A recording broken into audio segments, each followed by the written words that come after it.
galera, o espaço está começando mais um episódio de Sapcast. Eu sou Sérgio Mates e hoje vamos falar de Sweet Tooth, a nova série da Netflix que traz aí uma explosão de fofura e muita ciência errada. Então, como vocês já estão habituados, geralmente quando a gente fala de alguma série aqui é porque ela tentou abordar a ciência. Fala galera, aqui é o Rafael e a melhor tradução para Sweet Tooth é do Todo Mundo Odeia o Chris, que chama o Doc primeiramente de formigão. Olha, verdade, Nossa. o Doc é o formigão.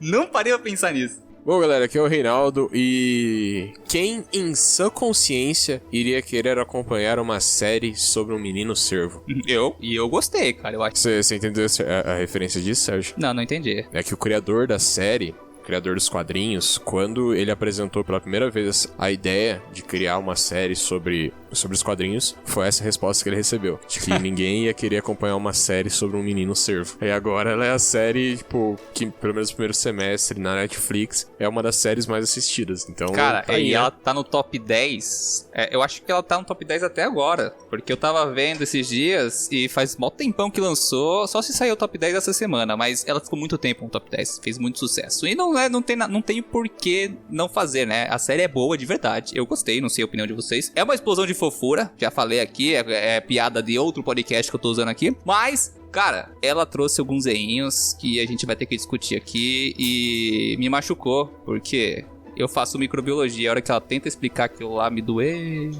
Eu acho que o maior problema nessa questão, né, já entra naquela parte de consultoria e tudo mais, só que é porque o quadrinho, ele é muito mais místico, ele é muito mais mágico, né, ele não é tão puxado pra ciência em si, na explicação de muitas das coisas que acontecem na história, que é o diferencial da série, né? Eles tentaram deixar de lado essa parada mística e puxar pra essa parada científica, que, cara, igual você falou, se for para pensar, ela deixa um monte de lacuna, né? Um monte de coisa assim que você tem dupla interpretação ou coisas erradas. Mas, no geral, a série é muito boa, é muito da hora, é uma série bem legal de assistir e tudo mais. Então vamos fazer o seguinte, a gente queima a pauta aqui, vamos pros recadinhos, a gente já volta.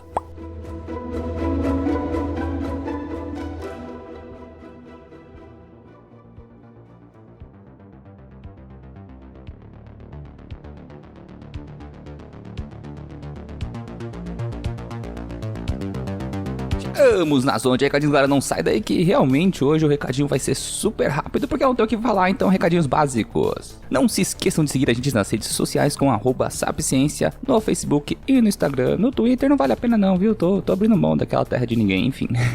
Também, se você quiser nos apoiar de alguma forma, temos nossa lojinha cheia de itens muito bacanas, vale a pena conferir, galera. Então, entre aí no site www.sapciencia.com.br e lá você encontra a lojinha e qualquer produto comprado lá vai estar ajudando muito esse projeto a crescer, melhorar de qualidade e quem sabe de frequência de episódios, né? E por fim, mas não menos importante, lá no site do Sapciência também você encontra uma abinha escrito Apoia-se. Ali você pode estar assinando o nosso programinha de Apoia-se e ajudando muito esse projeto com um financiamento mensal. Não custa nem mais do que um cafezinho ou um passe de ônibus, é só R$3 por mês no mínimo, né? Tem vários metas e formas de apoio, o que você quiser, confere lá. E é claro, só apoie se você quiser e puder, tá galera? Então acho que os recadinhos foram isso por hoje. Não esqueçam de que essa série, apesar de que eu dou uma destruída nela, ela é muito boa, galera. Então recomendo muito que você assista a série. Então chega de lenga-lenga e vamos ao que interessa.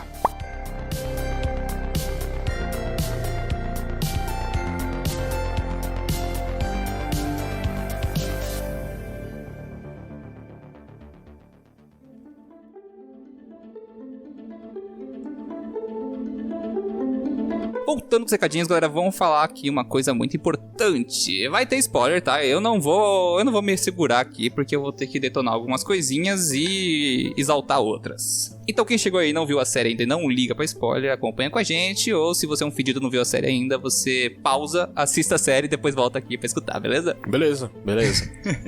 Você é um fedido? Eu escrevi uma sinopse, Sérgio, você vai querer que eu fale? É uma sinopse de 8 linhas. Nossa senhora! Seguinte, Rei, então traz a sinopse pra gente aí, pra gente começar o cast. Eu vou chamar aqui meu amigo Pablo pra falar a sinopse pra gente, tá? Era uma vez, em um mundo muito distante, com uma realidade muito distante, onde pessoas, incrivelmente, sofriam preconceitos e eram perseguidas por serem diferentes. Neste mundo, pessoas híbridas de homens com animais começaram a surgir misteriosamente, ao mesmo tempo em que uma doença mortal começa a se alastrar por todo o mundo, destruindo, assim, toda a sociedade da forma como a conhecíamos.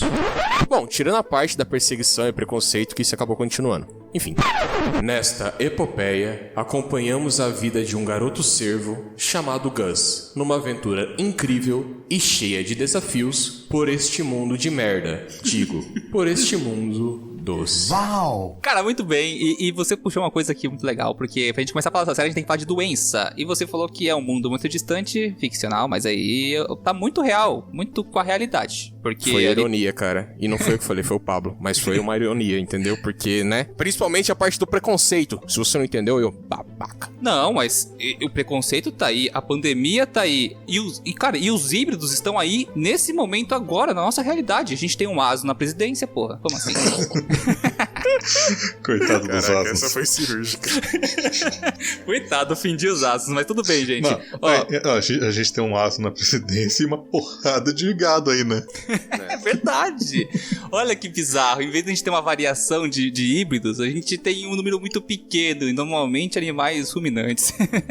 Bom, é que no caso, tem uma diferença que a gente tem que levar em consideração. É que na série, o surgimento dos híbridos é por um motivo bom, né? Ou pelo menos é o que deixa entender, como a gente só tem uma temporada. E, bom, a gente falou que vai ter spoiler, então vai ter spoiler. Teoricamente, o surgimento dos híbridos é uma coisa boa, que seria uma adaptação extremamente rápida, porém é uma adaptação da humanidade para sobreviver no mundo flagelado pelo flagelo, porque a doença aí que se alastrou por esse mundo é o flagelo, né? Eles deram o nome de flagelo na série. Cara, trazer algumas coisinhas aqui bem importantes antes da gente começar a desenvolver de verdade essa conversa. Sair um pouco da linearidade, sair um pouco da história do Gus em si, que é o menino cervo e o principal da série, né? Tem a história por trás da mãe dele, entre aspas, a mãe, vocês vão entender por quê, e do pai dele. E como entre tudo aspas, aquilo... o pai, vocês vão entender por quê. Exatamente. E por que tudo que aconteceu na Terra, tanto a pandemia, o flagelo, que, eu não me engano, eliminou mais de 90% das pessoas da Terra, foi alguma coisa assim, né, na série, eu não lembro agora, mas matou muita gente. E no mesmo momento em que essa pandemia rolava e aniquilava a humanidade, muitas crianças, muitas mesmo, começaram a surgir, nascerem híbridas. Meio bicho, meio gente, algumas eram inteligentes, outras não. E por muito espaço da série não foi trabalhado o porquê disso. Até quando a gente chega no final da série, que tem a revelação e que na verdade é o começo de tudo, né? E aí que me veio a ideia de trazer esse cast. Porque até o 8º episódio, você não trabalhava muito a ciência e abordava muito a ciência por trás disso, né? De como aconteceu tudo. Como o Rei comentou também, a proposta da série, da adaptação dos quadrinhos, né? Ela deu aquela mudada bem louca, porque nos quadrinhos, enquanto é uma parada mágica, mística que tá rolando no mundo, a série, ela usou a liberdade artística ali de botar toda a culpa na ciência, de certa forma, né? Porque, que nem a gente já falou, a ciência não é boa nem ruim, é só quem manipula ela que torna ela boa ou ruim. Eu acho que é interessante, né? Além de mágico, né? Nos quadrinhos, é literalmente uma maldição, né? Uhum. Então, é uma parada assim. Então, eu acho que uma coisa, Sérgio, que é da hora da gente deixar bem claro, que você já comentou e eu acho que é da hora ressaltar, que na série, não sei se você lembra, mas eles mostram de uma forma que primeiro veio a doença, depois as crianças híbridas começaram a nascer. Meio que foi em paralelo, pelo que eu entendi, né? O que tava acontecendo. É em paralelo, mas a doença vem primeiro. Ah, sim, foi tipo no mesmo espaço de tempo, porém primeiro tem a doença, porque a gente tem, não sei se eu já tô queimando pauta aqui, se eu tiver, você me para. A gente tem um núcleo inicial lá, a gente tem vários núcleos na série, a gente vai acompanhando, o principal é o do Gus, né, que é o menino cervo, porém um dos núcleos que a gente tem é do doutor, de um doutor lá que ele era médico antes de tudo que aconteceu. E ele tá no hospital e ele começa a enxergar, né, e tratar os primeiros casos de pessoas que ficaram doentes com flagelo. Que o flagelo é uma doença que, na série, eles criaram uma forma de sintoma, um sintoma físico, que seria a pessoa que fica com o dedo mindinho da mão tremendo. Então, seria uma forma de você identificar. Além de fazer de realização de exames, você tem esse sintoma físico aparente, né? Então eles começam a identificar os primeiros casos do flagelo e tudo mais. E você vê o médico nessa rotina bem louca de ir pro hospital, ir pra casa, da correria que tá sendo e de exaustão. Que é o ponto que ele meio que... Quando ele tá... O médico meio que quebra. Ele para lá na maternidade e vê que num dia lá nasceram um monte de crianças híbridas. Então eles dão um pouco dessa ênfase aí eles usam, né, dessa artimanha, artifício, sei lá, pra dar um pouco de ênfase de que tava tendo o caos do flagelo quando começaram, pelo menos naquele núcleo que a gente via, né, com aquele médico, já tava tendo o caos do flagelo quando aconteceu os primeiros nascimentos lá, né, das crianças híbridas. E eu ressalto, nascimento. Tem que colocar aqui também que o flagelo não é uma doença que mata na hora, então, a série mostra o desenvolvimento, a progressão dessa doença e tudo mais, e como ela foi afetando as pessoas, e a correlação dela ter surgido junto com os híbridos, ou quase junto, tornou os híbridos os principais suspeitos por causa desse flagelo, o que fez com que houve essa caça e esse preconceito pra cima deles. Isso a gente vê claramente na série. Mas assim, o lance do doutor é outra coisa que eu quero falar também. Então acho legal a gente dividir esse cast em duas linhas temporais de raciocínio. A dos pais do Gus, né, entre aspas, e o do doutor que busca essa cura e meio que tem uma ligação pessoal, um estímulo pessoal pra fazer o que faz pra procurar a cura, e a gente vai desenvolver um pouquinho o porquê que isso não faz sentido nenhum, né? Então, vocês querem começar por quem? Pelo médico, que é a cura, ou pelos pais do Gus? Vamos fazer do médico primeiro, que é a parte que menos importa. Tá tirando? Pra mim é o que menos importa. Que daí, o Gus é a estrela dessa série, mano. Ele é o nome da série, pô? Não. Ele só tem uma tara por doce. Esse é o nome da série. Mas assim, vamos falar do médico, então. O lance do médico é... Vamos fazer um resuminho de como... Alguém quer fazer o resumo de como o médico faz a cura? É que assim, na verdade ele não começa procurando a cura, né? Porque a esposa dele acaba contraindo o flagelo. Uma determinada hora lá da série, ele fica desesperado, leva pro hospital. Que é até nessa hora que ele descobre lá as crianças híbridas pela primeira vez. Mas a mulher dele tem uma passagem de tempo, lá aos 11 anos, e a mulher dele continua viva. Depois a gente acaba descobrindo que existe um tratamento que é super experimental, que pelo jeito a mulher dele tá tomando, desenvolvido por uma médica da nova estrutura de governo que tem ali na... Entre aspas, de novo. Não. Os primeiros homens, que é o nome. Mas... First Man. Os últimos homens, vamos lembrar. Os últimos homens, o nome. Acabei de ver um episódio. Bom, independente. Mas aí essa mulher que estava desenvolvendo, procurando uma cura e estava desenvolvendo o tratamento que mantinha o flagelo da esposa do doutor em xeque, diz que vai morrer. Que tá com câncer, que vai morrer e que é pra ele continuar a pesquisa. Deixa o diário, todas as anotações de pesquisa dela pra ele. Quando ele começa a ler essa pesquisa toda, ele descobre que todas as respostas estão no fluido espinhal de crianças híbridas. E tem que ser de crianças híbridas vivas. Tá, esse negócio aí. Tá, vamos lá. Uma coisa que é legal de salientar é que, assim, esse tratamento é como se fosse um coquetel. Eu não sei o nome. Eu sei que é coquetel que fala, mas eu não sei o nome, que é o que o coquetel antiviral, eu acho que é o que usam pra AIDS. Não sei se, eu acho que tem um nome específico. Dá a entender, né, que é como se fosse isso que... É um coquetel medicamentoso, que daí tem várias paradas. Retrovirais, outros anti-inflamatórios, corticoides. Ele não é uma cura, ele é apenas pra conter, e ela tem que ter esse uso constante, senão acontece uma recaída e tal. E cara, Acho que é só pra deixar claro desse fluido espinhal. Cara, a médica, ela fazia experimentos em crianças vivas. E acordadas! Isso que é o mais absurdo, que é um negócio que você fala, quê? E daí é porque assim, né? Tipo, pra quem não viu a série, é complicado, mas você tem na série até o ponto em que a gente descobre isso, todo o crescimento do arco do médico com a esposa dele e, tipo, você vê a barreira, né? O limite que o cara chega até o ponto dele quebrar, né? Porque ele fala que ele não vai fazer, que ele não quer e tudo mais. Mas ele começa a ver a mulher dele definhar até o ponto que ele quebra novamente e fala, tá, eu vou ter que fazer essa merda, senão minha mulher vai morrer, né? Tipo, não vou deixar minha mulher morrer por conta disso e tal. E, enfim, tem bastante coisa. Você percebeu que ele só não fez as merda porque o próprio azar salvou ele de preservar os valores. Só que no final das contas, no último episódio, ele faz tudo aquilo que ele negou fazer, né? Enfim.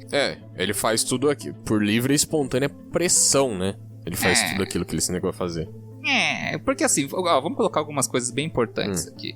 Como você mencionou, a receita pra você ter é uma receita de bolo que a mulher deixa literalmente pra fazer o antídoto, né? Ou na verdade um soro terapêutico pra tratar o vírus do flagelo. Cara, uma coisa que não faz sentido, a gente cai por terra aqui nesse momento. Primeiro, usar o fluido espinhal dessas crianças vivas, fluido de sangue, né, dessas crianças vivas, pra fazer o soro pra tratar essa doença. O problema é que assim, como a gente sabe, fluido da medula espinhal vai ter algumas células tronco. Aí faz um pouco de sentido, porque quem sabe, por exemplo, quem tem um familiar ou conhece alguns casos de câncer, aqueles cânceres na medula óssea, também conhecido como leucemia, algumas são tratadas com um transplante de medula óssea. Por quê? A medula óssea contém células tronco e na medula óssea é onde o seu sangue e as suas células brancas, né, as células de defesa do corpo, os glóbulos brancos, são produzidos ali. Então faz sentido quando uma pessoa com leucemia sofre um transplante de medula, porque ela precisa de células saudáveis sendo produzidas, e ali é o que acontece. Na série, faria muito sentido se eles retirassem a medula óssea da criança sem a necessidade de matá-la, porque não faz nem sentido, porque tem que matar toda criança que faz experimento. Retirar a medula óssea, fazer um transplante de medula óssea dessa criança para o paciente infectado, o que tem um gargalo muito grande aqui, porque a compatibilidade é muito difícil. E imagina a compatibilidade entre um híbrido e um humano, vamos colocar aí. E daí, mas isso faria sentido na questão de que a partir que da pessoa contaminada pelo vírus, e já que os híbridos são resistentes ao vírus por algum motivo imunológico, se fosse pensado nessa linha de raciocínio, a gente poderia entender de que, caso houvesse transplante de medula óssea de um híbrido para um humano, esse humano automaticamente poderia ter células de defesa a esse vírus. Entre aspas, tem vários outros fatores, estou sendo bem simplório aqui. Então cai por terra você matar a criança e tudo mais. Outra coisa, a gente pode pensar no soro de anticorpos. O soro de anticorpos a gente coloca aí para pensar, por exemplo, picado de cobra, galera. Quando você pica numa cobra, você usa um soro antiofídico, que é um soro feito com o próprio veneno da cobra em cavalos, que você gera os anticorpos contra as proteínas das toxinas do veneno da cobra, e depois você aplica num paciente. A gente também tem exemplos disso para doenças de vírus, como da raiva ou da peste bubônica, que existe o soro antipestoso e o soro antirrábica, que são feitos de anticorpos quase com um modelo parecido. Então faria muito sentido, também parando para pensar, que caso os híbridos possuíssem anticorpos resistentes a esse vírus, você produzir o soro como que eu posso chamar? Soro antipestoso, como que é? Soro antiflagelo, soro flageloso. Antiflageloso. Soro antiflageloso poderia ser feito com sangue dessas crianças, mas mesmo assim, sem a necessidade de torturar e matar essas crianças. Então não faz sentido aquela sopa que ela faz com a criança pra desenvolver. E tipo, tá, era isso, ela mata uma criança. Cara, desculpa, mas essa cura do doutor ali me doeu pra cacete. Porque é aquela coisa que a gente comenta em todo o cast que a gente faz sobre alguma série de ficção científica. Por que não contrata um especialista na área só pra dar consultoria? Porque fica chato. Não. Ó, essa parte, mesmo essa parte em si, ela é meio aberta na série, né? Não tem uma explicação muito... Tipo, você não vê exatamente. Você vê no final lá, ele com a serra elétrica lá, pra abrir a criança, com a criança presa na mesa, ele abrir a criança e tudo mais. Porém, com relação ao soro, pode ser nesse esquema de você retirar algum fluido da medula das crianças, você vai retirando a criança... Só que você não vai cuidando, vai definhar. A criança híbrida, ela morre. Então... não é bem isso que mostra pra gente na série, né? Porque a quantidade de sangue que a gente vê no chão e dos equipamentos que o pessoal usa pra dissecar uma criança viva... Não. Mas assim, é que pode chegar num ponto em que você... Sei lá, existe uma quantidade... Aqui eu tô especulando totalmente hipótese vazia, assim, né? Mas, tipo, existe um nível X... de fluido que você consegue retirar da criança e no final eles dissecam a criança pra tentar entender, dar a entender que eles têm uma glândula que produz hormônio, não necessariamente enfim, que eles tenham algo a mais, né, que se eu não me engano eles mostram, tem uma imagem que mostra que se eu não me engano uma glândula que seria responsável por produzir essa parada que eles têm de diferente e tal. Eles estão tirando aquilo lá pra tentar dissecar e estudar. Pensa que nesse mundo que eles estão aí também, teve uma regressão aí de alguns bons anos tecnológicos. Então você não tem mais os aparatos modernos que a gente tem hoje em dia. Porque, fora isso, né, tem que levar em consideração que a série, desde a queda da sociedade até o ponto onde a gente acompanha a série, são 10, 11 anos, mais ou menos. Então você tem 10 ou 11 anos aí de todo tipo de recurso médico, por exemplo, não sendo produzido mais. Então você tá só... tipo série de apocalipse comum, sabe? Uhum. Você consegue ter algumas coisas básicas. Uma das coisas que eu achei interessante eles mostrarem é que em alguns locais você tem energia elétrica normal e tal. Porque isso é uma parada que é bem comentada em filme de zumbi, por exemplo. Hoje em dia, a não ser que você tenha um desastre natural, muitas usinas renováveis, por exemplo, tipo hidrelétricas, elas continuariam funcionando e fornecendo energia por um bom tempo, a não ser que ocorra algum desgaste nas linhas de transmissão, né, que façam com que a transmissão caia. Tipo, eu levantei desastre natural, por exemplo. Sei lá, se tem um furacão, uma tempestade que derruba uma torre, estoura cabo, etc. Porque senão, essas hidrelétricas, por exemplo, mais modernas, elas têm uma capacidade de produção energética, não mais em alta quantidade, né, como seria hoje, não capaz de suprir as quantidades utilizadas hoje, mas tipo num mundo apocalipse aí mas num mundo apocalíptico em que morreu aí 90% da população na Terra, seria capaz de suprir as necessidades assim por um bom tempo, sim, que precisa ser utilizado geradores de energia, geradores de combustível, combustão e tudo mais, né? Então você tem essa parada. Mas com relação a recursos tipo mais refinados, que seriam tecnologias mais refinadas e mais complexas, você tem esse definhamento, né? Então... Você tem um recurso limitado. O pessoal tá usando o que já foi feito. E vai acabando. Não só isso. Tem coisa que já não existe mais. Você não consegue... Você não tem toda a habilidade técnica de um laboratório pra conseguir fazer uma pesquisa topzera e tal. É como se você estivesse vivendo uma idade das trevas tecnológica, né? Que, sim. Tipo, a cada ano que passa é 10 anos tecnológico que regride, né? A gente vê bastante essa relação social e econômica dos grupos, porque você vê que é basicamente aquela música que o de cima sobe e o de baixo desce, né? Porque os ricos e a elite ali, eles se fecharam em seus condomínios, mostram um condomínio pra gente que isso aconteceu. Há de se entender que possa ter acontecido isso mais em outros lugares do mundo, mas a gente vê, os riquinhos se fecham em seus condomínios com seus soldados e vivem no luxo normalmente, enquanto a grande maioria das pessoas vivem numa situação bem sinistra, né? Mas assim, uma coisa que você comentou sobre dissecação e o uso de estudo das crianças, cara, aí você coloca a mesma relação de recursos que estão se esgotando. Não faz sentido você matar todos os seus modelos de estudo, se eles têm um número limitado. Entendeu? Se existe um número limitado de híbridos, por que todos que você encontrar você tem que matar pra achar cura se você não tá achando? Cara, se você tá matando todo mundo e você não tá achando, tem alguma coisa errada que você tá fazendo.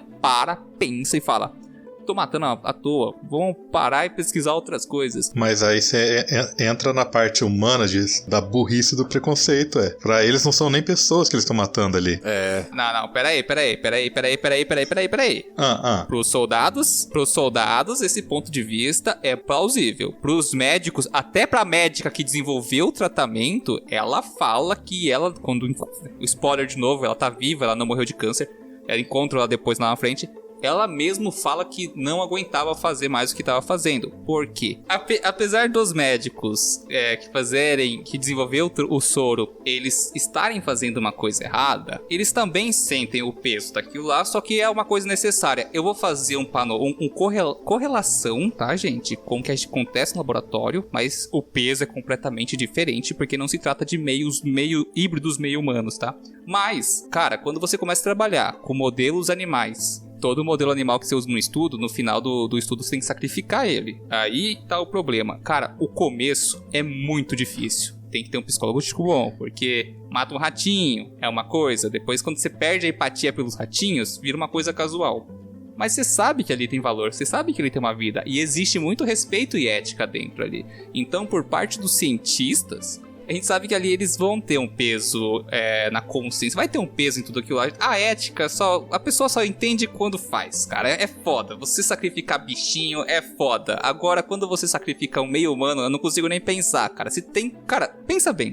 É muito difícil sacrificar um rato. Sacrificar um cachorro é muito mais difícil. Macaco, eu acho que eu nunca vou trabalhar com macaco. Não tenho coragem, não. Sérgio, não tem 100 anos dos experimentos de Tuskegee, que é o que a gente conversou já numa live, que eram os experimentos que faziam com negros lá nos Estados Unidos, sem nem avisar eles, e expunham eles a diversos tipos de doenças para ver quais eram as reações no desenvolvimento deles. O experimento durou, 30, 40 anos. Acabou lá na década de 70. Cara, não tem muito tempo. Quando você tem a ética, né, essa parte da ética, você comentou, mas é humano e tal...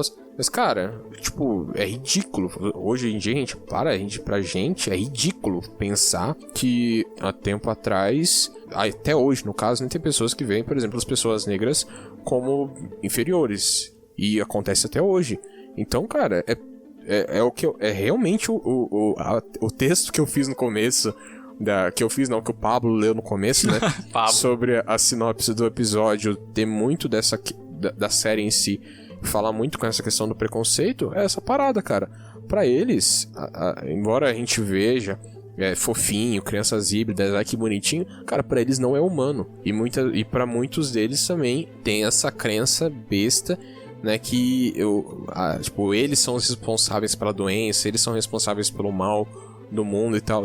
E tem até uma cena que é muito da hora, que fala sobre isso, acho que é no 3º, 4º episódio, que é quando o Gus, ele tá com o Big Man lá, com o grandão, e eles chegam naquela casa na colina lá, que tem a criança e os pais lá, que eles moram isolados naquela colina.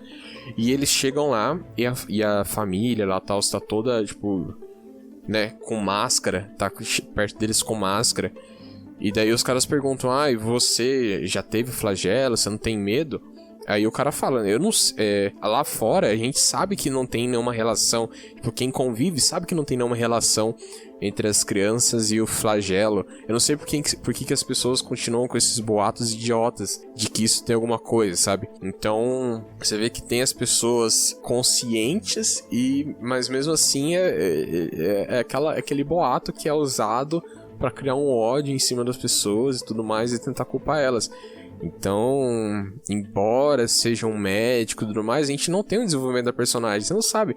Mas ela gostava de fazer isso, não dá pra saber. Parabéns aí. Por quê? Agora você mudou minha opinião. Porque assim, eu levei muito em consideração a minha experiência pessoal e a empatia, a visão que eu vejo das pessoas serem boas. Mas, como já dizia, não sei qual filósofo, o homem nasce mal por natureza e só é bom porque é necessário, enfim. Tá aí.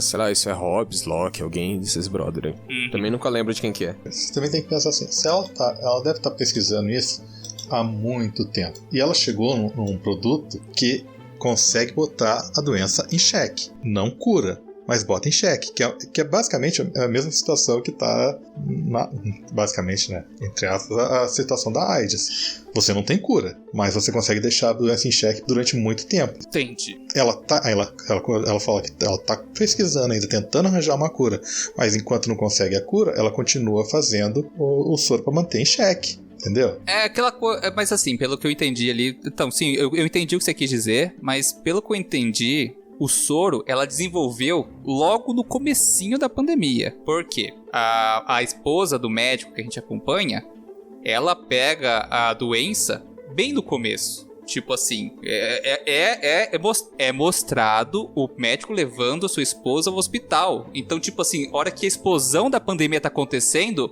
no ano 1 da pandemia, ela já estava doente. E a gente via que as pessoas têm a progressão muito rápida e morriam.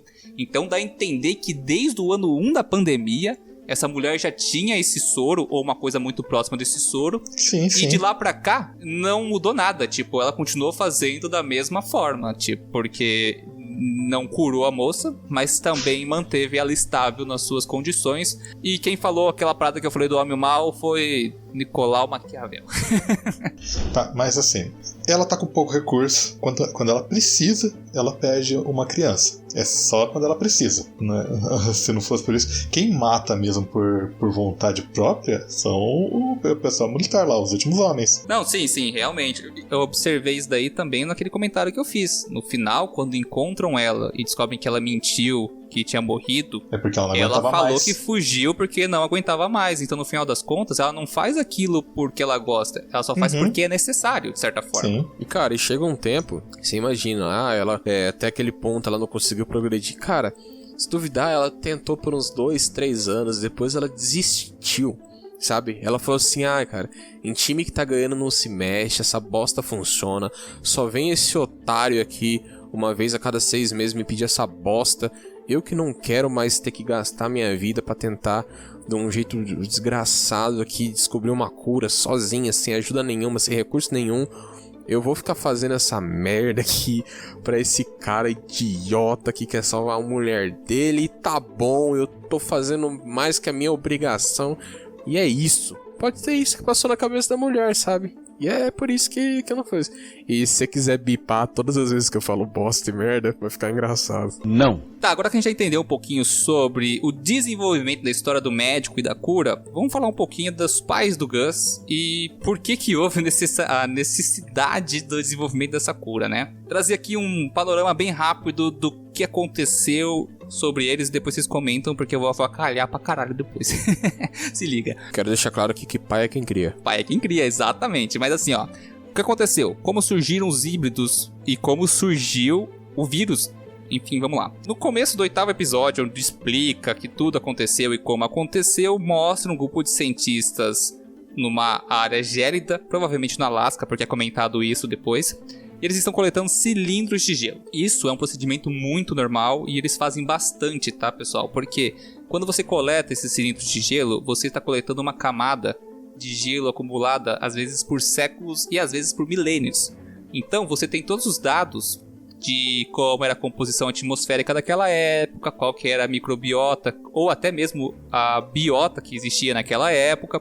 Então, com esses cilindros de gelo, você tem muita informação da história da humanidade e do mundo em si. Outra coisa é que esses cilindros de gelo preservam muitos micro-organismos. E aí que tá a magia né, entre aspas, dessa história. Porque logo no começo do 8º episódio, isso me doeu pra cacete, cara. O cara me pegou um cilindro do gelo do Alasca, me tacou no microscópio, ele olhou e falou, nossa, uau! Daí a câmera focou no microscópio e tinha um monte de micro-organismo lá, uma variedade enorme. Tinha verminhos, né, bactérias andando, alguinhas, protozoários, tinha um monte de coisinha lá.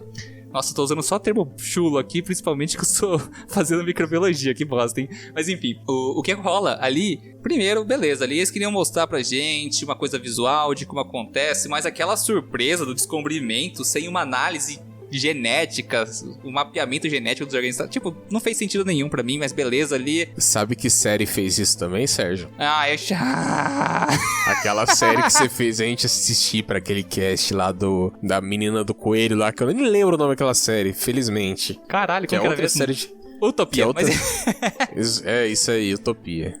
Mesma coisa, viu? E pior que um microscópiozinho de bosta que lá na série lá também. Esse episódio, eu não vou bipar, ó, vou falar aqui no meio, esse episódio tá em explicit porque eu não vou bipar nada, vai tá mais 18, porque a série também é mais 18. Sim. Não, a série é mais 18, então... Não. Vai tá explicit. Enfim, eles coletam esses cilindros de gelo, levam de volta pros Estados Unidos e fazem da pesquisa.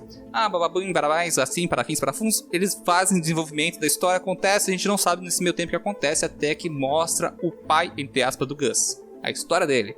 E nesse contexto, a gente vai vendo que ele é um faz tudo, né? Um zelador daquele laboratório.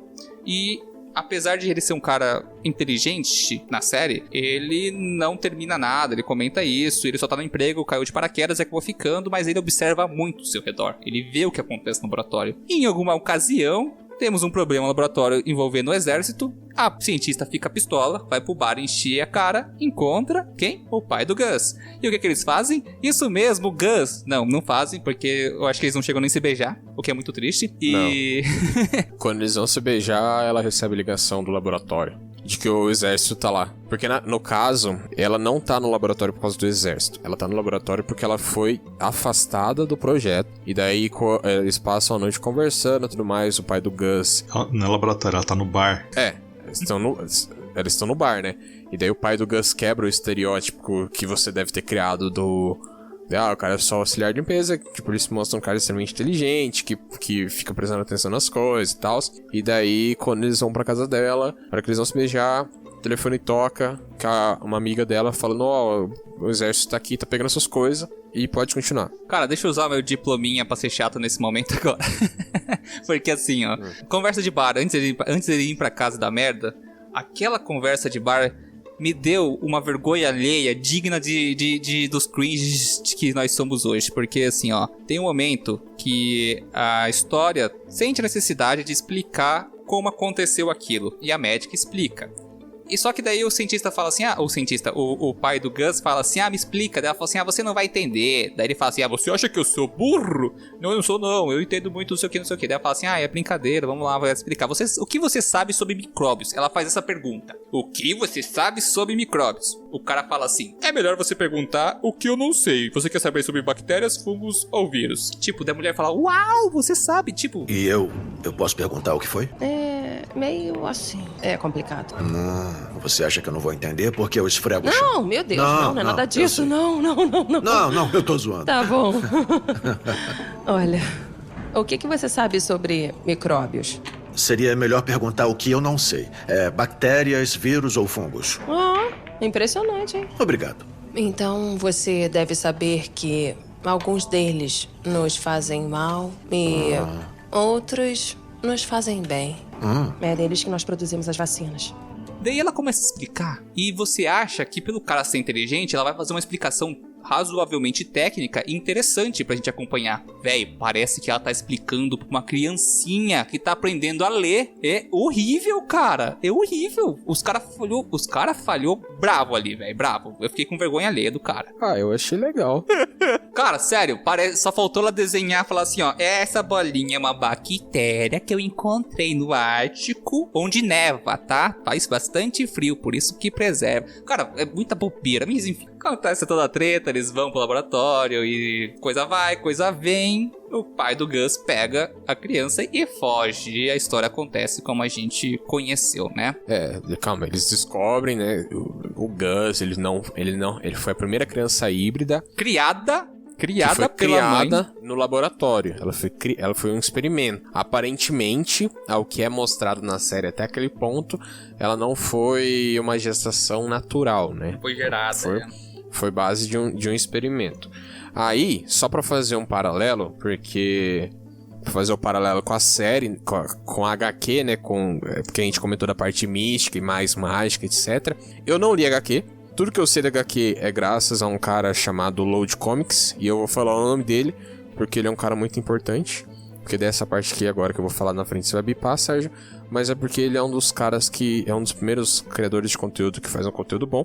E que começou a bater de frente com o trouxa do cara que gosta. Só chama de... Já. Que é o que o Sérgio adora, aquele cara. Que é um merda. Eu só Mas, assisto vídeo de Dragon Ball daí. Que deve ser uma bosta de qualquer forma, mas enfim. Destilação de ódio. E daí, ele é um cara que ele já tinha lido os quadrinhos faz tempo e tal, ele fez um vídeo explicando. Ele até comenta dessa parte da importância do Ártico, de que teve essa expedição, toda essa experiência científica no Ártico, só que quando eles estavam no Ártico não tem essa parada do gelo e de pegar as coisas. Lá no Ártico, eles descobrem uma parada lá que alastra uma maldição sobre a Terra que cria, né, esses híbridos. Então não tem tanto essa parte do experimento Gus científico. Cara, é importante colocar aqui como é que o Gus... A explicação da cientista de como é que o Gus foi criado. Antes de existirem os híbridos, tá? O Gus era o único. O pai do Gus até pergunta pra ela sobre os ovos que ele vê no laboratório. E ela comenta, os ovos fazem parte de um estudo meu em que a gente coloca o micróbio correto. E se a gente conseguir incubar o micróbio certo, a gente pode conseguir uma coisa muito boa. O cara me pergunta... Mas se não conseguir fazer com o micróbio certo? Daí ela fala assim, acontece uma coisa muito ruim. Tipo, a entender que seria o apocalipse do mundo. Não, o ovo ia morrer, acabou por aí. Não faz sentido esse contexto. Vamos cultivar o micróbio certo. Não, você isola o micro-organismo específico que você quer cultivar dentro do ovo antes de inserir no ovo. O que dá a entender é que ela põe toda a água do Ártico ali dentro do ovo e o que crescer, cresceu, tá ligado?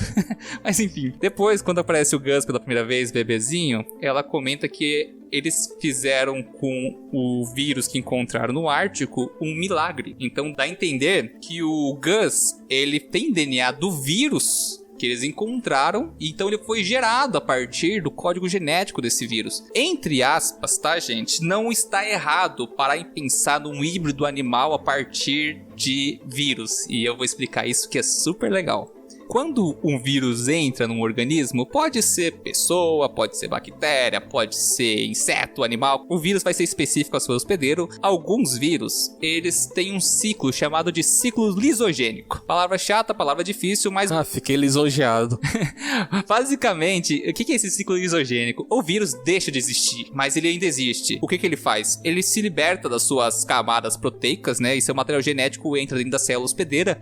Só que em vez de ele expressar o seu material genético, ele se integra dentro do DNA do hospedeiro. E ele pode ficar latente lá por anos, décadas. Estamos aí com a catapora que vira a herpes zoster quando a imunidade baixa em pessoas mais velhas. Basicamente é isso. Só que acontece o que nesse ciclo lisogênico? Quando a chave vira e o vírus começa a ser expressado e começa a criar cópias de si mesmo, e aí a doença acontece, às vezes ele leva um pedacinho do DNA do seu hospedeiro com ele. Então é muito normal a gente ver alguns vírus com muitos tipos de hospedeiro possuírem, na verdade, vários fragmentos de DNA de espécies diferentes. A gente consegue fazer um mapeamento de hospedeiros de um vírus, basicamente, você sequenciando o DNA dele e pareando com os possíveis hospedeiros até identificar quais são quando você tem porções idênticas de DNA, né? Por isso, gripe suína, gripe aviária. Também dá pra fazer esse paralelo, mas assim, agora se você colocar que o vírus que foi usado para criar os híbridos era um vírus tanto de humano quanto de animal, de alguns animais, tá? Tem que colocar alguns animais porque não existe um organismo tão amplo dessa forma a ponto de fazer isso, que infecte todos os organismos da Terra, né?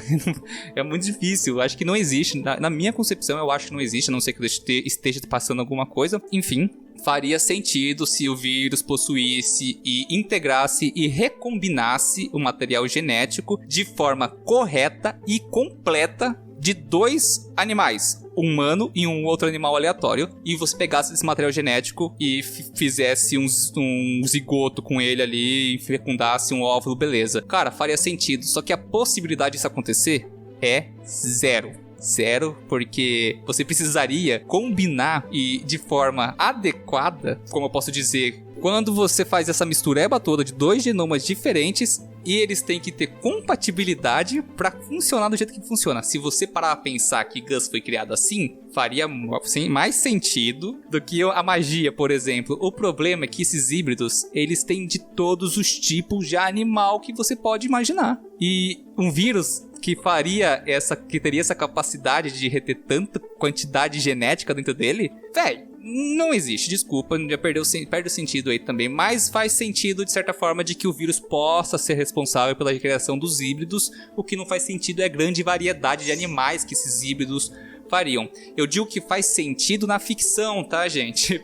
Na vida real isso nunca seria possível. Cara, uma parada, eu acho que assim, tem uma coisa que a gente tem que levar em consideração aí também quando a gente tá conversando sobre essa série, que é o seguinte: eles deixaram muita coisa aberta. Muita coisa. Tem muita coisa sem explicação. Então, por exemplo, você tem as informações que são dadas aqui, mas que são...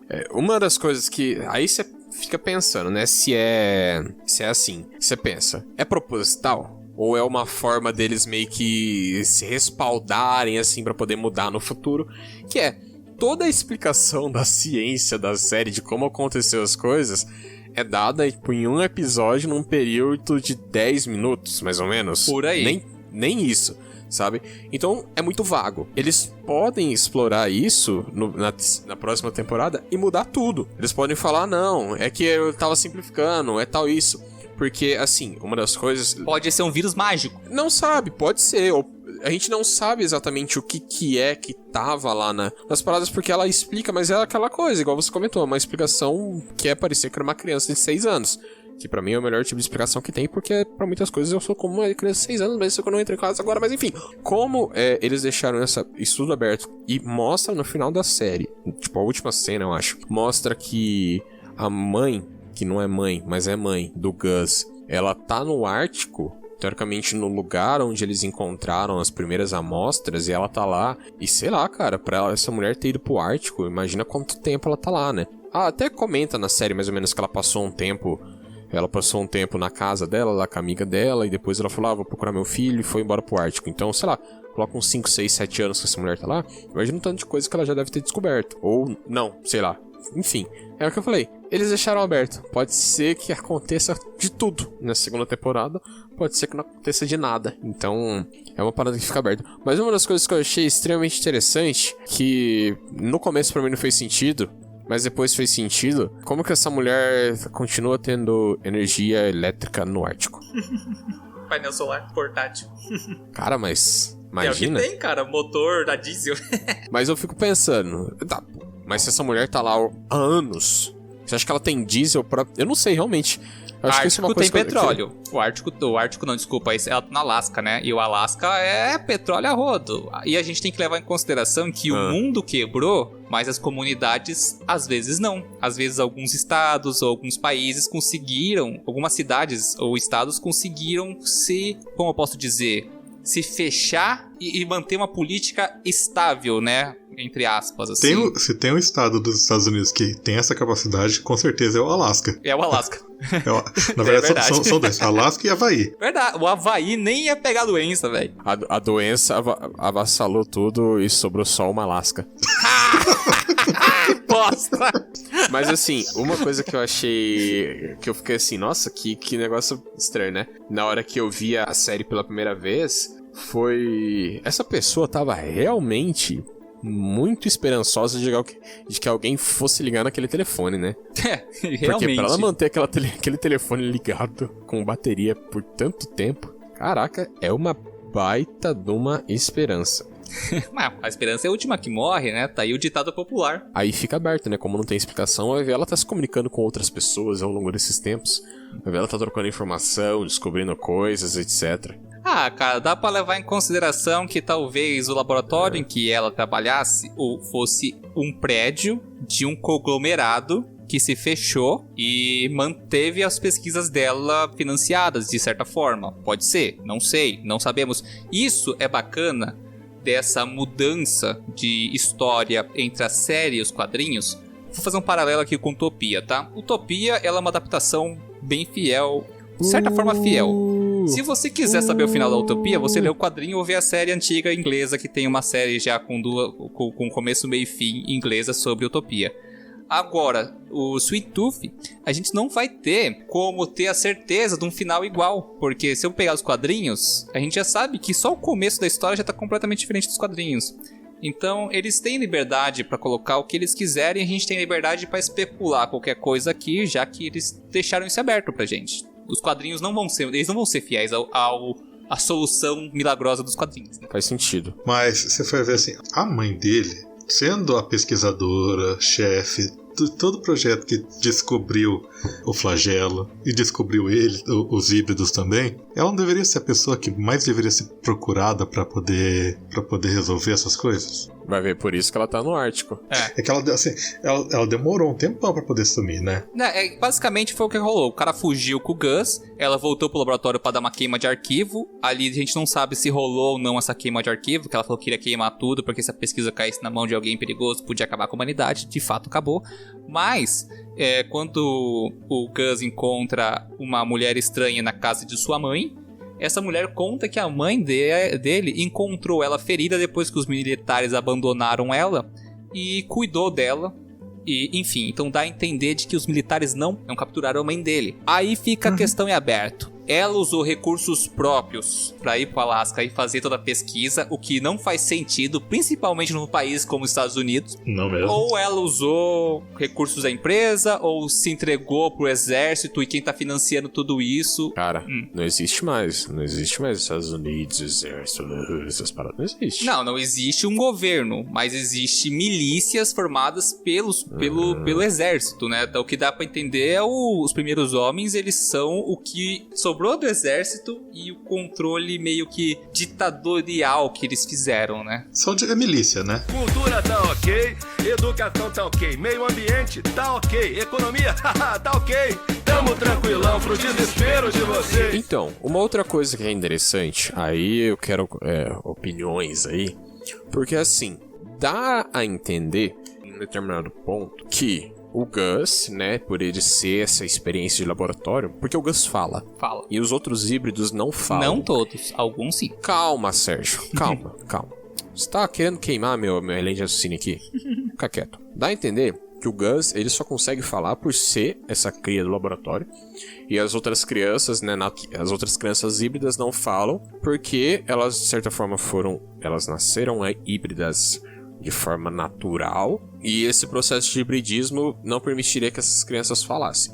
Porém, a gente tem a menininha lá, que a mãe chama ela de Rabicó, a mãe que não é mãe, a mãe adotiva dela, chama ela de Rabicó. Preconceituoso isso, tá? O quê? A mãe chamar a própria filha porca de Rabicó. Faz sentido, realmente. É porque eu não sei, é que você que assistiu em dublado, ficou Rabicó mesmo no dublado? Eu não me lembro como ela que chama a menininha em dublado. Então, é porque eu tô falando pela legenda. Se eu não me engano, em inglês ela ficou como Rabicó. Pela legenda ficou como Rabicó, eu não lembro como que é o nome o inglês. Mas assim, em determinado ponto, um pouco mais avançado, a gente descobre que ela também é capaz de falar, diferente de todas as outras crianças híbridas que a mãe dela tinha resgatado lá no santuário, né, o santuário lá do zoológico. E, enfim, ela conseguiria falar, tirando o Bob, que consegue falar, mas bem pouquinho. Mas enfim, você tem como essa característica das crianças híbridas não conseguirem falar. Mas você tem duas exceções. Uma a gente sabe que é criada em laboratório e talvez esse seja o motivo dela conseguir falar. Mas e a outra?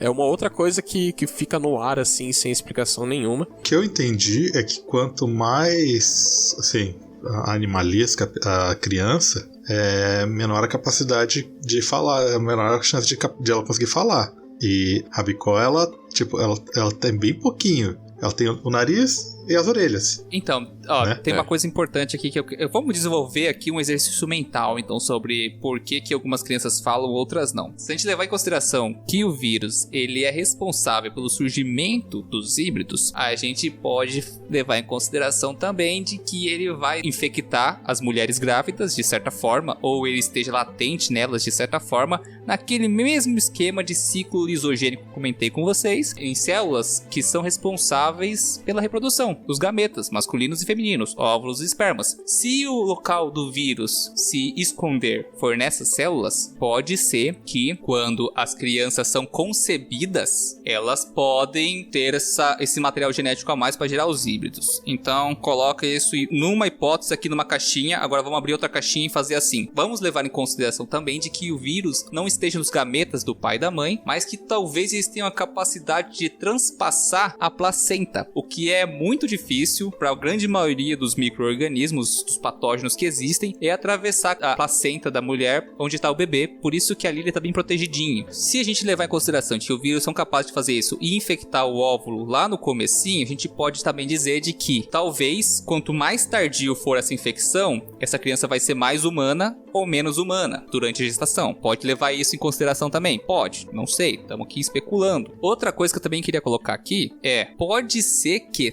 todas as crianças tenham a capacidade de falar e ser inteligentes e pensar. Só que a gente só teve 2 exemplos de crianças que desde o nascimento, desde bebezinho, cresceram com humanos. Porque pelo que a gente vê e pelo que a série mostra pra gente com diálogos, que todos os híbridos, na grande maioria deles, são abandonados na primeira infância pelos próprios pais. E então, eles estão muito à mercê do mundo. E o que se destaca? São seus instintos animalescos, né? Que vem junto com essa condição de híbrido. Então, a gente pode colocar aí na balança que talvez a ausência de fala ou a ausência de cognição em certos híbridos seja justamente pela ausência de um tutor, de uma figura paterna ou materna para ensinar ele a fazer aquilo lá, e ele só agiu unicamente como instintos animalescos, entenderam? A gente pode fazer 3 correlações aqui. Ou seja, pode não ser fisiológica e sim social. Exato, pode ser tanto fisiológica como social. Então, essa questão social é interessante você levantar. Eu não tinha pensado por essa forma, mas a gente tem casos reais.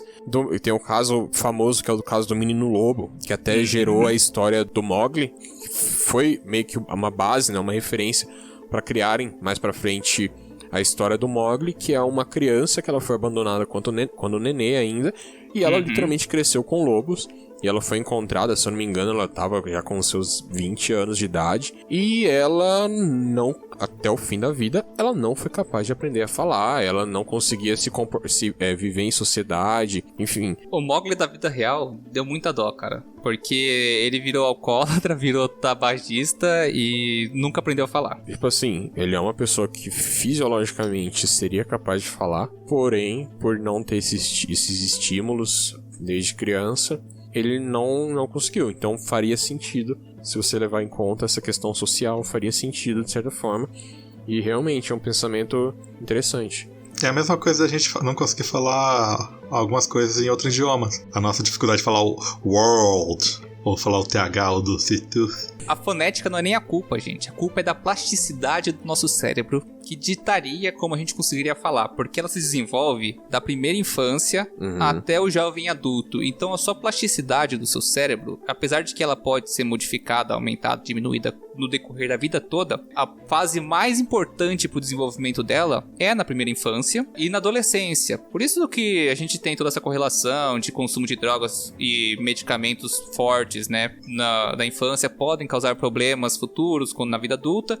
E isso também pode servir de que a criança não tendo essa aprendizado e montar essa plasticidade no seu cérebro, né, para que ela consiga fazer essas conexões de informações e cognições diferentes, tornou ela completamente limitada. A gente vê aquele menino Castor, ele até fala, só que ele fala de uma forma muito rústica, como a gente pode dizer, muito defasada. Então, de certa forma, ele pode ter tido um papel, uma figura materna ou paterna que tenha escondido ele da sociedade como um pet. Então, apesar de que ele tá numa casa ou convivendo com uma família, ele não era tratado como uma pessoa, mas sim como um animal. Então, ele não teve esse estímulo de desenvolvimento. Pode ter sido isso. Cara, eu tô especulando muito. Isso aqui é muita viagem minha, tá? Não tem na série, não tem no quadrinho. Eu tô criando aqui. Não, mas faz sentido isso que você tá falando.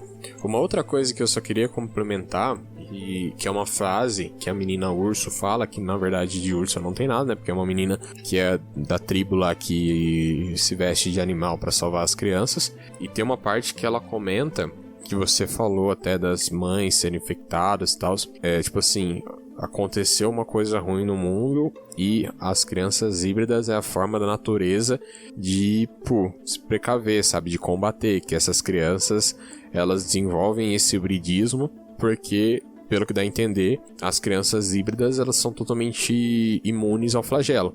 Então, o hibridismo seria uma forma natural de defesa contra o flagelo, que é a doença que matou boa parte da humanidade. E uma coisa, Sérgio, que eu queria a sua opinião aí como o menino da biologia, porque pra mim não fez tanto sentido. Por que nascem flores por onde o flagelo passa? Tá aí, cara, tem uma coisa que eu não consegui fazer relação nenhuma. Não consegui. A gente sabe que tem certos tipos de plantas que crescem em certos tipos de lugares, enfim. A questão é que essa planta, ela vai surgir só depois da onde o flagelo passou, né? Tanto que tem até mostra aquele vale que é um buraco que é infestado dessas plantas, e o grandão lá, é o grandão o nome dele, o Big Man, ele até fala assim, aqui era uma vala que descartava os corpos dos infectados do flagelo. Então, por ser uma vala que foi milhares de mortos, mesmo depois de anos e anos, aquela vala ainda está repleta dessas flores. E elas têm um poder psicoativo ali que a gente percebe quando o Gus tem contato com ela e fica muito doidão. O negócio é o seguinte... Tem um fator psicoativo nos híbridos, pelo menos, que dos humanos eles não falam. Nos humanos eu acho que eles falam que é meio que uma parada meio tóxica, não é? Meio venenosa. Em quantidade, por isso que eles tentam eliminar sempre de perto. Ou talvez seja só estigma que eles colocaram sobre a planta por causa que ela surge depois do flagelo. Tem também essa parada, porque o doutor lá, sempre que tá... Tem a cena, né, que tá nascendo a plantinha na frente da casa dele, e ele morre de medo, né, que as pessoas descubram e tal. Então, ele usou como desculpa ainda por causa que o outro morador teve lá. Mas uma coisa que me deixou... Vou teorizar aqui de novo. Seguinte, essa planta apareceu tanto pra gente, tanto, e sem explicação... que eu tô quase... Eu vou ficar muito puto se ela for a cura dessa merda. Eu vou ficar muito puto, muito puto. Porque até parece que ninguém pensou nisso e daí no final de 9 anos alguém vai pensar nisso, mas tudo bem. Se for isso, eu vou ficar muito pistola. Tô triste, não tô feliz. Eu vou chorar, eu chorei bastante já. Cara, vou trazer uma coisa aqui que eu fiquei em dúvida. Eu não sei se foi falta de atenção minha, mas tem uma fala... em que, logo no primeiro episódio, que eles vão na casa daquela família que mora na montanha, que é uma família isolada, lembra? Que tem o filho, que eles vão brincar, tudo bem. E o grandão, né, ele pergunta, o seu filho, ele nasceu antes, né, dos híbridos? Daí a mãe fala assim, ele foi uma das últimas crianças a nascerem antes dos híbridos. No hospital, a gente vê que só tem híbrido quando o médico aparece lá pra ver. As crianças animais, que não são animais, né? Porque, pra quem não sabe, que não viu a série ainda, existe um grupo de adolescentes, tá? Não são crianças, é um grupo de adolescentes que usam peles de animais e eles caçam caçadores de híbridos. Ou seja, eles são os Robin Hoods da vila. Eles protegem os híbridos e libertam eles. Mas eles não são animais, só usam fantasia de animais. Por isso que eles fazem essa representatividade e tudo mais. A questão que eu quero chegar aqui é, depois dos híbridos, não houve mais nascimentos de crianças normais? Aparentemente não. Aparentemente não. Ao que dá a entender na série, não. Então a gente pode colocar aí que a humanidade tá condenada, de certa forma. Por isso que a menina que eu comentei lá. É o fim da aventura humana na Terra. Que a menina, ela fala que os híbridos são a forma da natureza, tipo, meio que dá uma continuidade, sabe? Porque a humanidade já era. Porém, só uma coisa, Sérgio, só pra complementar, não é a resposta disso que você perguntou, mas assim, é aquela questão, pega até no exemplo que eu dei no episódio sobre Love, Death and Robots, sobre o tempo, né? Porque assim, a informação que a gente tem é o que passa na tela. A gente não sabe o que tem por trás. Pode ser que naquele primeiro momento onde estavam nascendo crianças híbridas, tivessem crianças não híbridas nascendo e que por algum motivo eles separassem a sala, sabe? Então assim, pode ser que naquele momento nem todas as crianças que nasciam eram híbridas.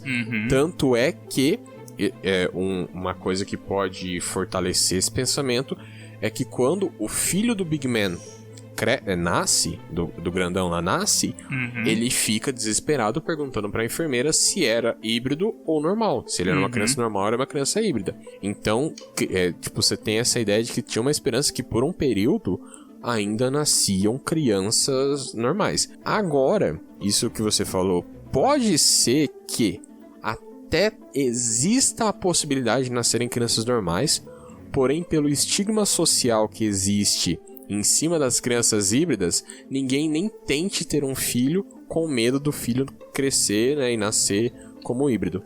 Até acabarem os anticoncepcionais, as camisinhas que existem no mundo, e daí o pessoal vai querer continuar transando e vai... É aquele negócio, bicho. O ser humano pode parar de ter filho, mas parar de transar não para, cara. E o negócio, uma hora vai acabar os métodos contraceptivos e vai... Mas, Sérgio, é assim, a gente só sabe, a informação que a gente tem é o que a gente vê na tela. Igual você comentou, pode ser que existam populações em que o flagelo não alcançou e que se realmente, se vier a se confirmar que o flagelo é realmente o motivo das crianças híbridas estarem nascendo, em populações onde o flagelo não chegou, as crianças continuam nascendo normal. Então, faz sentido. É coisas que ficaram abertas, né? Se a gente levar em consideração que é um vírus, a gente pode também considerar de que existe a possibilidade de fazer uma quarentena e preservar a população de uma região. Uma coisa que seria muito plausível é pensar de que o governo dos Estados Unidos ainda exista, só que restrito num sítio de estado, sabe? Tipo, porque como acontece, existe lá os protocolos de proteção do presidente, para blá blá blá blá blá, que a gente vê um monte de filme que faz isso, para tentar terrorista, para isso, para aquilo, pode ser que exista, pode ser que não, enfim. É aquela coisa como você falou, trazendo Love, Death and Robots, a gente tem a condição de que a gente não precisa saber o começo e o fim da história, a gente só tem que saber aquela história, é o que eles querem passar pra gente, e se essa foi a intenção deles, tá tudo bem. Só que o problema é quando eles deixam pontas soltas que desmancham essa malha, e isso me incomoda. Ao contrário do Love, Death and Robots, essa malha se mantém presa porque tem nós entre a história, tem um nó no começo e um nó no final. Então, independente se não tem começo nem fim, por causa desses nós, a história funciona direitinho, entendeu? Pensa numa corda. Mas eu acho que o principal também, não só eles deixarem essas pontas sem nós, é darem nós bosta. Também tem essa parte. O cara tá querendo pagar uma de marinheiro, dar uns nó diferentes lá, só foi cagado. Então. Porque às vezes você vai dar um nó e nesse nó que você dá, você quebra um outro nó. Então, às vezes acaba acontecendo. Por isso que eu acho que tem esse problema de você tentar puxar tanto pra essa parte da ciência sem necessariamente ter uma equipe científica de consultoria muito forte por trás, né? Porque pode acabar criando pontos e tentar ligar esses pontos e não conseguir ligar eles no futuro e vira um emaranhado de coisa doida e maluca sem sentido nenhum. Assim, eu não sei nada da HQ, então você falou que tem a ver com magia.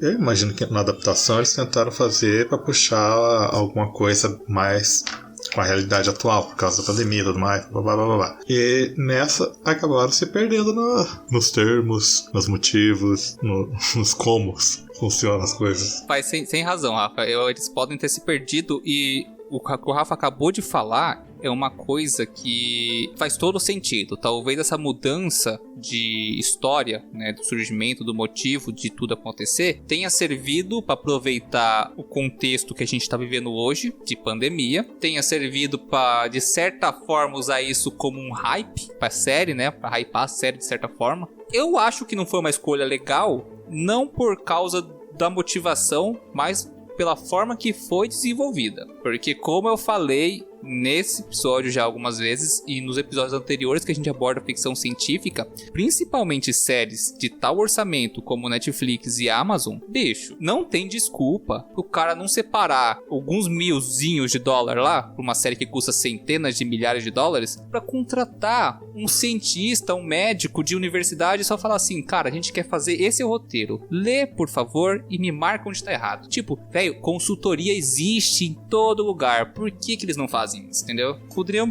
pegar o de consultor e cobrar baratinho, só $10 mil. Tranquilo, cara. Sem problema nenhum. Netflix, liga pra mim. Eu não sei o quanto isso impacta em roteiro, o quanto eles realmente têm o interesse em fazer essas coisas, porque não é só nessa obra, você pega em várias outras em que existem esses problemas, às vezes eles são grandes o suficiente pra impactar tá na recepção e no desenvolvimento da história, às vezes não. Por exemplo, nessa série, pra mim, tem essas paradas que são meio estranhas, mas pra mim, a história continua sendo muito boa, a série continua sendo muito da hora. Porém, a gente tem outras séries, que é o caso de Utopia lá, que, mano, as coisas não faziam sentido. Não mesmo. Porque assim, eu acho que essa série, ela tem a base na ciência, mas ela não é, pelo menos na primeira temporada, não é a trama principal. A trama principal é a aventura do Gus. Exato. E desenvolvimento dos outros personagens e tudo mais. Então, a ciência, ela é meio que a base, né? Tem relação, tá envolvido, mas não é o principal. É só o plano de... na verdade é o plano de fundo, né? Isso, Rafa, plano de fundo, era a palavra que eu queria achar. Já a Utopia é uma série que era o plano de fundo, era o plano principal, era o Dwight pegando o ovo e ligando o aquecedor do carro pra colocar o ovo e manter o ovo com o vírus, etc. Eram umas paradas bem aleatórias. Porém, isso que você falou de pegar uma pessoa e fazer consultoria, cara, se você olhar a maioria dos filmes e séries e coisas de ficção científica que tentam usar a ciência como plano de fundo, cara, se você for pegar o tanto de gafe que existe, é enorme. Por exemplo, pegando essa parada de vírus e contágio, etc.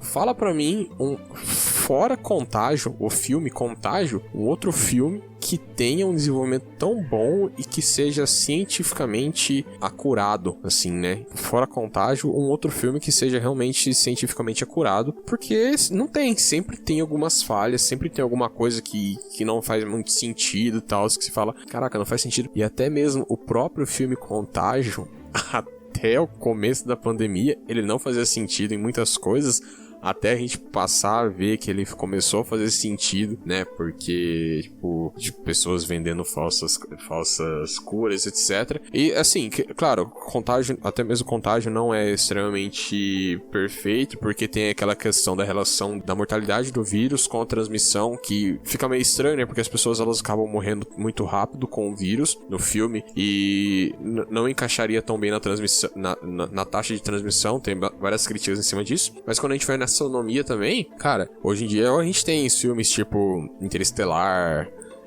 Perdido em Marte, que tem, tipo, uma base científica muito forte pra tudo que acontece, claro. E até mesmo nesses filmes você tem as licenças poéticas, né, que é o final do Interestelar, que é os ventos em Marte não seriam fortes o suficiente para derrubar a torre de transmissão lá no Perdido em Marte. Então, assim, porém, são filmes que eles tem essa consultoria, que é uma, tipo, Perdido em Marte, e você tem uma consultoria extremamente forte, não só no filme, mas no livro, né, que o livro em si é um livro que eu acho que ele é até mais acurado do que o próprio filme, porém, você tem essa parte. Só que você tem outros filmes aí que não são tão acurados assim, né? Não são tão atrelados à ciência, que continua sendo da hora, sabe? Que eles usam como plano de fundo, mas continua sendo uma coisa da hora. Tá aí, sei lá, fala um filme aí.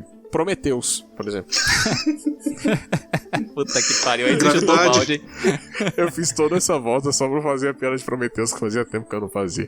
Mas isso Rick, que você falou, é uma coisa também que antigamente era muito pior na questão de produção audiovisual. Você pega fazer relação com filme de ação. Tá, certa época, acho que até o finalzinho dos anos 80, cara, se era filme de ação, os caras só tiravam do quadril. Aí depois começou a ter um pouco de consultoria de militares, tudo. Aí os caras começaram a levantar a arma pra poder mirar de verdade. A lá Rambo, né? A cena mais icônica de Rambo é eles com aquela metralhadora no quadril, atirando pra tudo que é lado e depois atirando pra cima. Cara, ele usou uma flecha explosiva pra derrubar um helicóptero. E isso foi no 4 já. Então. Mas é o Rambo. Mas aí você vê. Cara, vocês se perderam que o Rambo foi até o 2. Dali pra frente, esquece. Vocês perderam sua vida vendo ali pra frente. Ô, Rafa, uma coisa que você falou de ação, só puxar, tem também o famoso filme de ação com astronomia, que é Armageddon. Que é um filme da hora. Só que, mano, não faz sentido. Os cara treinaram os mineiros pra virar. Os caras treinaram os mineiros pra. Tanto a Armagedon quanto o Impacto Profundo, pô. Também. e é filme massa. Cara, mas assim, Agora. peraí, que a gente tem que colocar uma coisa aqui Você muito vai importante. me falar que Viagem ao Centro da Terra não é um filme massa? Não, é um filme muito bom. Só que aqui, ó, vamos colocar algumas coisinhas aqui, vamos colocar coisas importantes. Se você citou 3 filmes ótimos que tem um bom embasamento. Contágio, menos do que os outros 2, como Interestelar e Perdido em Marte. A gente tem vários outros filmes que abordam ficção científica, mas a proposta não é falar da ciência em si, mas trabalhar com ela. Tipo assim, por exemplo, Enigma de Outro Mundo, uma estação de pesquisa no Polo Sul, se eu não me engano. Tá toda a merda lá do ET, que faz todo aquele monte de merda. Enfim, a questão é, ali eles propuseram uma ficção científica e quando eles vão falar sobre ciência, eles falam por cima, sendo que não está certo nem errado. Então, pelo menos o cuidado de se resguardar nesse momento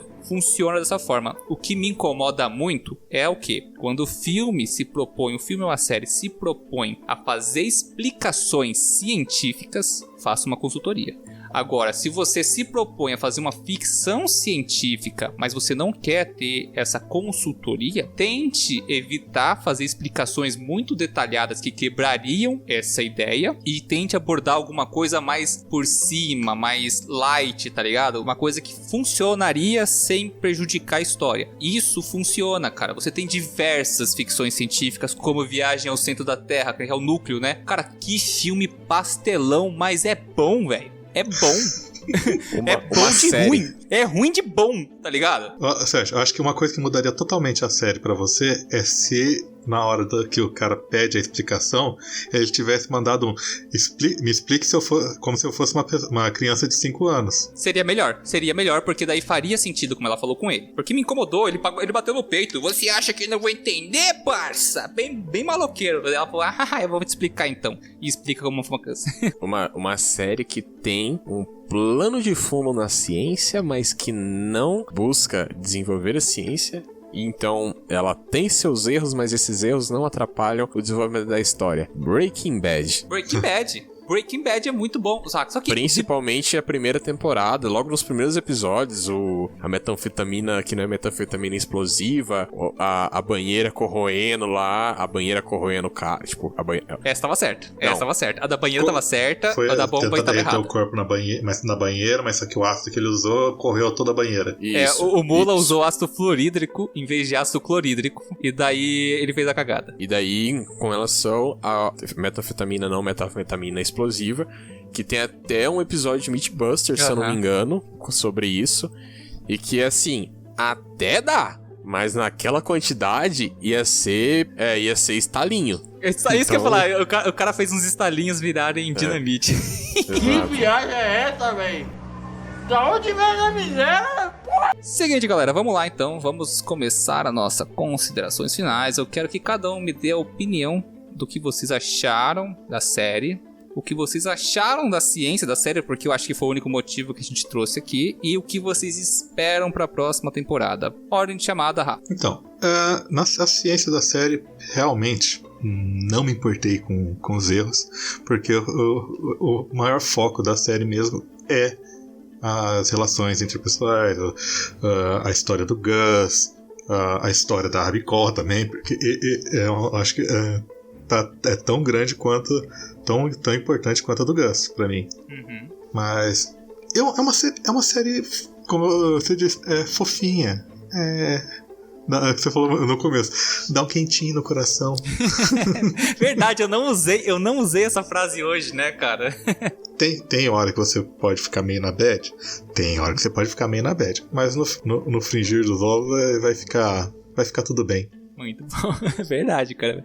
Sua vez. Eu acho que a minha ideia da série, meu pensamento com a série, eu acho que vai muito de encontro com isso que o Rafa falou. Tanto é que eu fui o primeiro cara. Eu lembro que quando a série saiu, eu perguntei pra vocês se vocês tinham assistido, ninguém tinha visto ainda. E eu falei, vou encarar, vou ver como é que é, né? Vamos ver aí se é da hora ou não. Eu lembro que eu comecei a assistir, a série era meia-noite e meia. Eu assisti a série inteira, sem parar. Eu fui parar, 8, 9 horas da manhã do outro dia. Porque era uma série que eu assisti o primeiro episódio e falei, da hora, vamos ver mais um. Aí acabava. Vamos ver mais um. Vamos ver mais um. E assim, tem essas paradas, você realmente percebe algumas coisas que pode falar, que estranho. Mas, cara, é aquela história de plano de fundo e foco principal. Ela é o plano de fundo da série.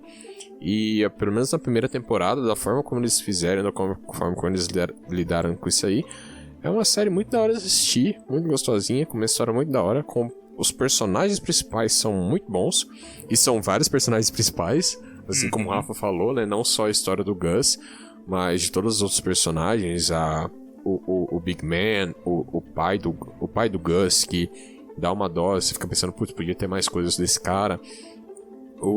A Rabicó, a mãe da Rabicó, a Ursa, agora também a Bird. Tem todos os personagens, eles têm um desenvolvimento da hora nessa primeira temporada. Tipo assim, que eu falo, né, de bastante tempo de tela pra desenvolver eles. E, cara, eu gostei bastante dessa série. Eu achei muito massa, muito massa. E eu não me importo que o aparentemente vilão principal dela seja o Robotnik. Verdade, esqueci de falar disso. O cara é o Robotnik do Jim Carrey. Puta que pariu. É bem isso. Nossa, cara, você arrancou essa do fundo, velho. Que da hora, verdade. Nossa, eu pensei nisso na hora que eu vi a série, só que eu esqueci de falar isso no cast. E tem uma diferença que nos quadrinhos, tipo, na série ele só tem o bigode, né? E nos quadrinhos ele tem uma barba gigante. Ele tem o bigodão, mas ele tem uma barba gigante também pra completar. Então, na série realmente ele é dessa forma, né? Eu vou até olhar aqui, calma aí. Só pra confirmar. Procura Robotnik, o que você acha? Sweet Tooth, deixa eu pesquisar aqui só pra... Sweet Tooth, seriados de televisão. Vamos ver personagens, quem são os personagens? Ele tem barba, é o General Abbott. É o Abbott, isso. Ele tem barbão lá também na série, tá? Não, ele tem barbão. Então é nos quadrinhos que ele não tem. Acho que é nos quadrinhos que ele só tem bigode, se eu não me engano. Cara, mas você sabe que essa barba deve ter colocado só pros caras não ficar idêntico ao Robotnik do Jim Carrey, então. Porque é o mesmo personagem, quase o mesmo óculos, as cores do óculos são a mesma. E, enfim. Isso. Nos quadrinhos ele só tem bigode, na série eles colocaram a barba. Tem que colocar, porque além dele caçar híbrido, ele ia ter que caçar o Sonic, velho. Não dá pra fazer as duas coisas ao mesmo tempo. Então é difícil. E aquele primeiro Sonic lá era quase um híbrido, né? Cara, é verdade. Cara, olha só uma relação. Olha a relação. Aí vai spoiler do filme do Sonic pra quem não viu. E vejam, é um filme bem divertido. No final do filme do Sonic, o Sonic abre o portão pra outra dimensão e o Robotnik entra. Vai ver, esse cara é realmente o Robotnik que caiu na dimensão do Sweet Tooth. Quando ele caiu, ele deve ter batido a cabeça, né? Porque o Robotnik do Sonic é um cara muito genial. Esse cara aqui é só mal. Então, tem essa chance aí de ser o próprio Robotnik mesmo.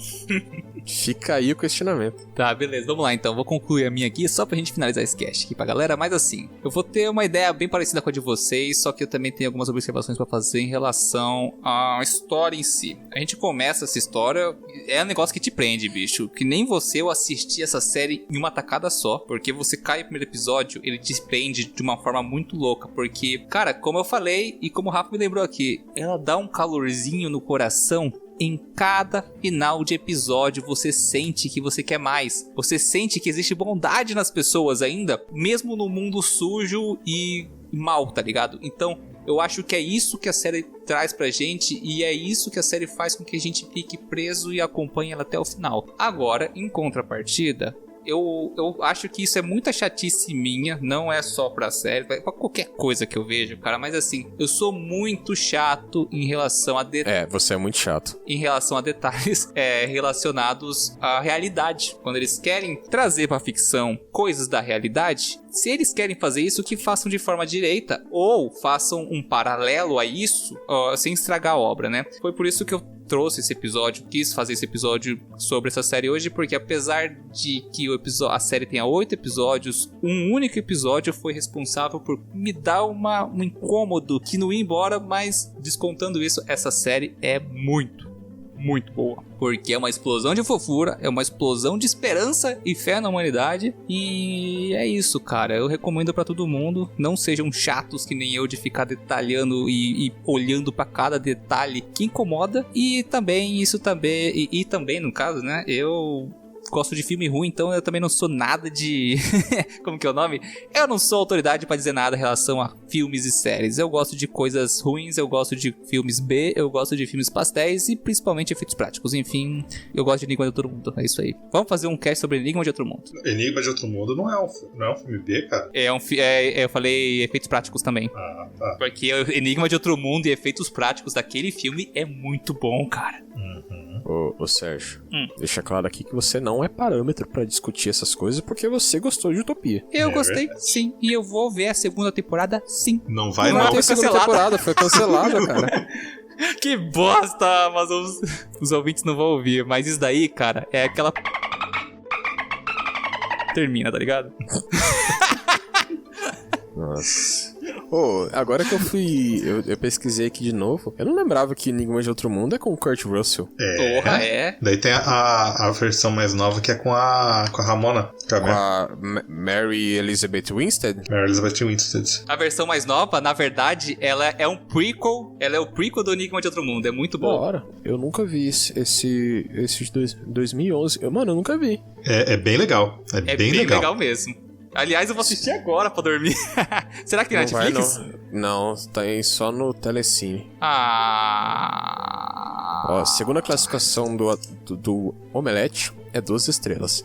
Na classificação do Adoro Cinema é 3,5. Cara, isso daí é o geração Z aí, esses 2000 aí do caralho, vendo, não conhecendo, voltando, não conhecendo a realidade verdadeira dessa magnífica obra. 88% gostaram do filme, segundo ele tá falando do de 2011. Tô falando de 2011. Eu tô falando de 2011.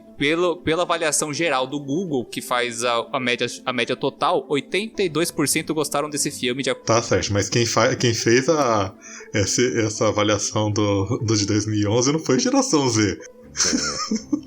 Geração Cara, Z não tinha nem idade pra fazer a avaliação desse filme. Mas isso daí também a gente vai entrar em preciosismo dos milênios, filha da puta também, que é nóis.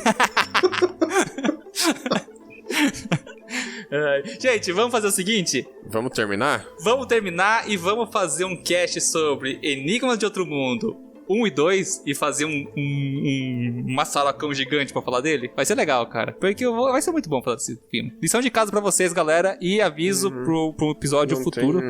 Não tem no Netflix. Não tem, mas a gente baixa com a licença de propriedade intelectual de estudo. Provavelmente deve ter pra alugar no YouTube. Ou pelo menos no Google Play. Rafa, é claro que eu vou alugar no YouTube. Por motivos legais. Eu vou pedir pro meu amigo Paulo Coelho me emprestar. Eu vou pegar o DVD emprestado da minha vizinha, gente. Mas é isso aí, galera. Vamos finalizar por aqui. No futuro vamos falar mais. Mandem pra gente recomendações de filmes de ficção científica que vocês querem que a gente converse. Pode ser pastel, pode não ser, mas a gente vai falar. É isso aí, galera. Mandem, a gente vai falar. Mandem sugestão de séries, ouçam as séries que a gente tá ouvindo. E se você ouvir, dá 2 pulinhos na sua casa e grita, eu ouvi! E coisas boas vão acontecer na sua vida daqui pra frente. Ai, tá parecendo corrente de WhatsApp. Gente, muito obrigado a todos que escutaram o cast até agora. Obrigado a vocês dois também que participaram aqui comigo. E até o próximo episódio. Até o próximo episódio. Tchau. Tchau, tchau.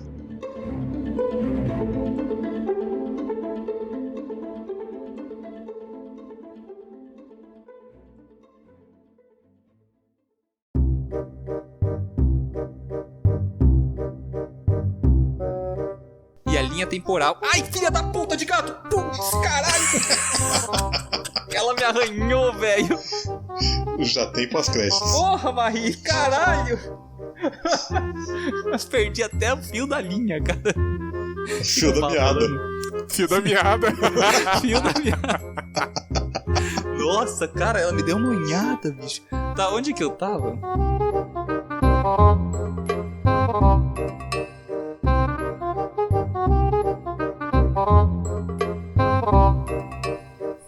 Milico. Bolsonaro. Eu tô no delay de novo. Eu tô falando que essa série é real. Híbridos humanos. Temos um as na presidência. Milica tomando conta de tudo. Então, ao nosso país.